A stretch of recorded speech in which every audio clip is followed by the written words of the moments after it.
मेरे साथ telephone line पे मौजूद है माहिर कानून जनाब लियाकत अली खान साहब। आपको खुश आमदीद। अस्सलाम वालेकुम लियाकत भाई, कैसे हैं आप? वालेकुम सलाम फहीम साहब, कैसे हैं आप? ठीक हैं? मैं बिल्कुल ठीक ठाक हूँ। लियाकत भाई, आप मुझे ये बताएं कि क्या अदालतों में ये गुज़श्ता कुछ अरसे से ये इस तरह के स्ट्रीट क्राइम्स के जो वाक़यात हैं या इनके जो केसेस हैं उनमें भी इजाफा देखने में आया है? जी बिल्कुल फहीम साहब, पिछले साल जो हमने देखा कि उसके अंदर काफी जो स्ट्रीट क्राइम है उसमें इजाफा भी हुआ और बहुत सारे लोगों को जो है ना अपनी जानों से भी जो है ना हाथ धोना पड़ा। और हमने ये देखा कि जो स्ट्रीट क्रिमिनल हैं वो जो जब स्नैचिंग करते हैं, अगर कोई शख्स मजामत करता है तो उस मजामत के ऊपर उसकी जान ले लेते हैं। और मैं आपको एक मिसाल दूं, सज्जानी में ऐसे वाकयात भी हुए हैं, कुरंगी में भी हुए हैं, सेंट्रल के इलाके में भी हुए हैं, बेशुमार हुए। लोगों ने उस पर प्रोटेस्ट भी किया कि लोगों की एटलीस्ट अगर लोगों के पास खाने को कुछ नहीं है, हमारी माशी सूरत अगर ठीक नहीं है तो कम से कम लॉ एंड ऑर्डर की सूरत तो बिल्कुल ठीक होनी चाहिए। क्योंकि हाँ। यहाँ पे लोग जो है एक तो जब रोजगार के लिए निकलते हैं तो उनको फिर रास्ते में लूट लिया जाता है, महंगाई इतना बढ़ गई है। फिर दूसरी बात यह है कि ये पुलिस की जिम्मेदारी बनती है कि वो लोगों की जान माल को तहफ़्फ़ुज़ को यकीनी बनाए। अब हम देखते हैं कि ना तो हमें कोई ऐसी स्नैप चेकिंग नजर आती है, ना पुलिस की पेट्रोलिंग नजर आती है, फिर गैर कानूनी असले की इतना भरमार है शहर के अंदर कि उसके खिलाफ कोई ऑपरेशन नहीं किया जाता। अगर एटलीस्ट कम से कम जो गैर कानूनी असला रखने वाले लोग हैं उनको उनके गिर्द अगर जो है ना घेरा तंग किया जाए और उनसे गैर कानूनी असला लेके उसको डिस्पोज ऑफ किया जाए, या जिनके पास कानूनी असला भी है अगर उनके परमिट जो है वो कैंसिल किए जाए, इसके ऊपर बड़ी सख्ती की जाए तो ये चीजें रुक सकती है। लेकिन हम देखते हैं कि दिन ब दिन इसमें इजाफा हो रहा है लेकिन इसमें कमी नहीं हो रही। जो ना तो लियाकत भाई, अगर सिर्फ पुलिस का ही कसूर है तो ये अदालतों से ये जो मुजरिम होते हैं ये चक्कर लगा के दोबारा फिर उन्हीं इलाकों में क्यों दिन दनाते फिर रहे होते हैं? देखिए फहीम साहब, बात यह है कि जो क्रिमिनल होते हैं इनके बहुत सारे ग्रोह काम कर रहे होते हैं, हर इलाके के अंदर इनके अपने ग्रोह होते हैं। फिर अगर इनके एक दो लोग अगर चले भी जाते हैं तो उसके पीछे इनके बहुत सारे लोग होते हैं जो ये काम कर रहे होते हैं।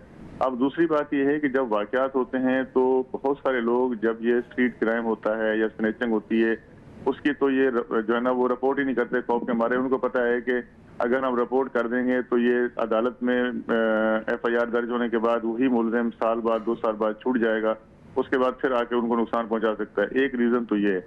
दूसरा रीजन, बहुत सारे केसेस जब हो जाते हैं तो पुलिस भी कोशिश करती है कि ऐसे मुकदमात को दर्ज नहीं करे। जो एरिया SHO होता है वो उसकी कोशिश होती है, क्योंकि उसकी बदनामी होती है कि अगर उसके थाने में ज्यादा FIR हो रही होती हैं तो उससे फिर अफसरान पूछते हैं।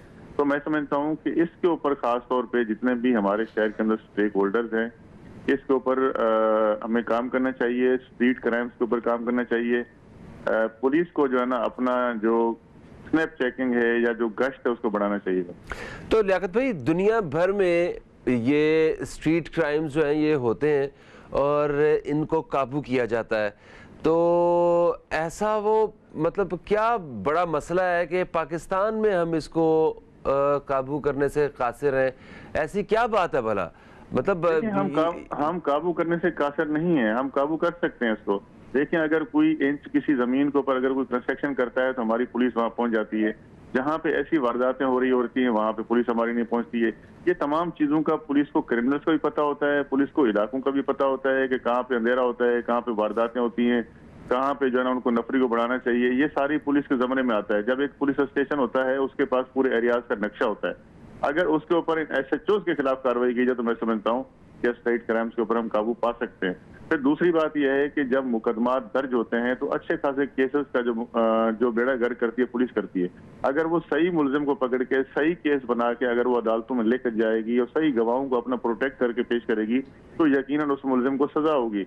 अब यहाँ पे FIR हम दर्ज करवाने के बाद भूल जाते हैं, अदालतें विटनेसेस को बुला रही होती हैं, प्रोसिक्यूशन और पुलिस पेश नहीं करती जो ना, और अगर वो विटनेस जो है वो उनको कोई थ्रेट्स कर रहा है तो उसको प्रोटेक्शन नहीं मिलता।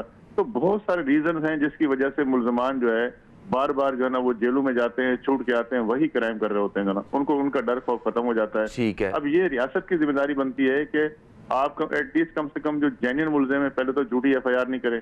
एक वाकया होता है 25 लोगों को गिरफ्तार कर लेते हैं, अब उसके अंदर जो है वो एक बंदा जेन्युइन होगा, उसमें 24 बंदे बेगुनाह होंगे। अब अगर इस तरह के केसेस बना के, कमजोर केसेस बना के आप कोर्टों में भेजेंगे तो अदालतें फिर जो है ना वो क्या कर सकती हैं उस सूरत में। चलिए ठीक है, एक पहलू तो उसका ये